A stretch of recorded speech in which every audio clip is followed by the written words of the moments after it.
You know, we track everything these days, don't we?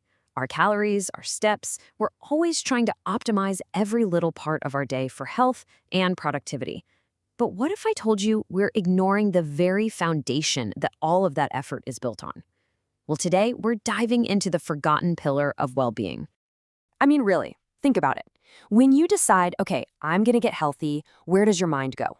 It jumps straight to two things, right? Nutrition and exercise. We see them as the twin pillars of a good life. But here's the thing.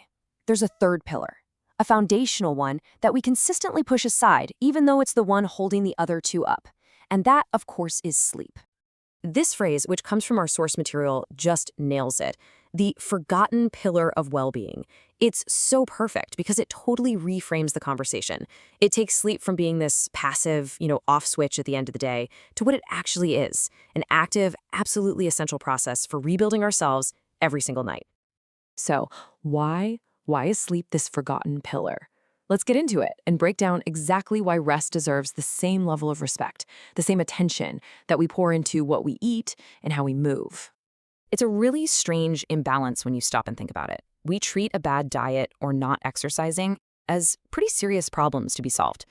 But for some reason in our culture, we wear sleep deprivation almost like a badge of honor, right? It's a sign that you're hustling, that you're dedicated.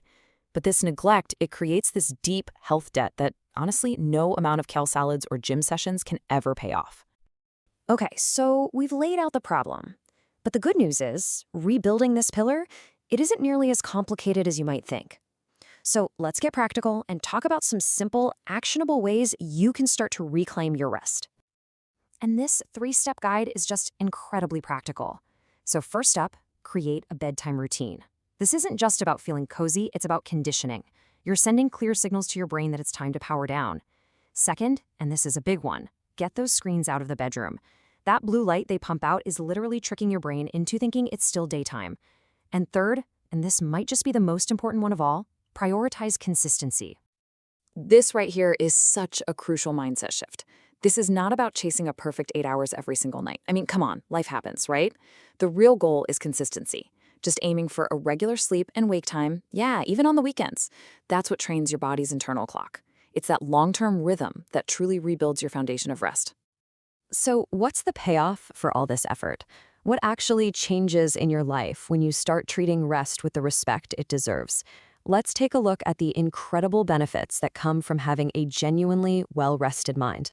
Well, for starters, you make way better decisions. See, when we're sleep deprived, our brain's prefrontal cortex, that's the CEO, the part in charge of logic and impulse control, it gets sluggish, it goes offline. And that's exactly why a tired brain defaults to riskier, short-sighted choices. But a rested mind, it has the clarity to think things through, to solve complex problems, and to make much sharper, more thoughtful decisions. And that one benefit creates this incredible ripple effect. Sleep is absolutely critical for managing our emotions. Without enough of it, our amygdala, you can think of that as the brain's emotional alarm system, it just goes haywire. We get more reactive, more irritable, less patient. So when you prioritize your own rest, you're not just doing it for you. You're actually bringing a calmer, more stable, more empathetic version of yourself to your team and to your family. All right, we've covered the why and we've covered the how. Now let's turn all of this information into action. How can you, personally, start putting this into practice, maybe even tonight? So, if you take one thing away from our conversation today, let it be this redefinition of rest. Rest is not weakness. It's not laziness. It is an active, powerful strategy. It's the tool you use to unlock better performance, sharper decision-making, and stronger emotional health. It truly is the foundation for everything else you want to achieve. And that brings us to one final, really important question that I want to leave with you. What is one small thing that helps you sleep better? Maybe it's a cup of tea, or reading a book, or just putting your phone in another room. Whatever it is, identifying that one little habit, well, that's the first and most powerful step you can take to start rebuilding your very own forgotten pillar.